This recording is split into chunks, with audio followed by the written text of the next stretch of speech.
All right, today we're going to dive into something pretty mind-bending from the Avatamsaka Sutra. It gives us this totally radical way of thinking about how worlds come into being. Forget the Big Bang for a second. Forget divine creation. What if it's a process? One that looks, well, a lot like a cosmic formula. I mean, it's the biggest question there is, right? Where does all this come from? How did it get here? And our culture really only gives us a couple of go-to answers for that. So on one side, you have the idea of creationism. Some kind of divine beings snap their fingers and poof, here we are. On the other side, you've got this idea of a logical process, like a chain of cause and effect. But the Avatamsaka Sutra slides in with a third option. It's not a single event, and it's not just a random series of causes. It's describing a structured, almost programmable process of generation. Okay, so let's get into the heart of it. Because the sutra doesn't just talk in vague terms. It actually lays out what you can only describe as a cosmic formula, a recipe for how the very structure of a world gets built from the ground up. And there it is. This is the core equation. You take vow power, you multiply it with eons of time, you refine it with pure practices, and what you get is the structure of a world. Now, this isn't meant to be a myth. It's presented more like a kind of spiritual physics. So let's break down what each of these things actually means. First up, you've got vow power. This is the big one, the most important variable in the whole equation. Think of it like the source code.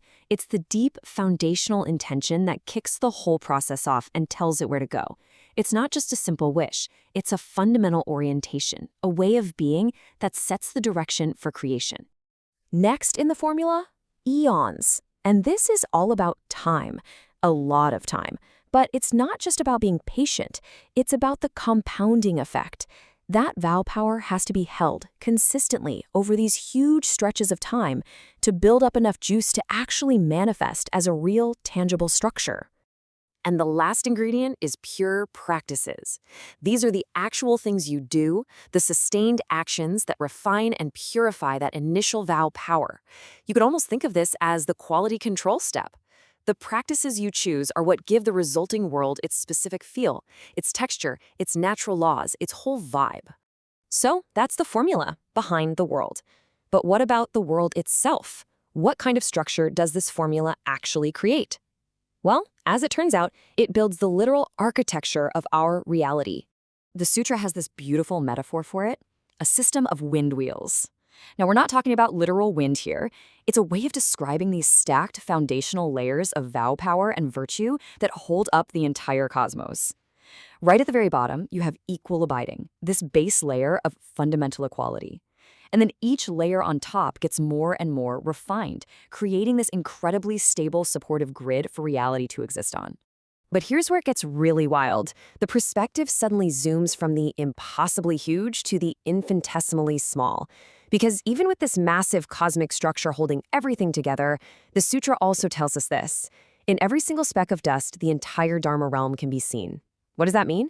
It means the entire universe, the whole of reality, is holographically present in every single part. The macro is reflected in the micro.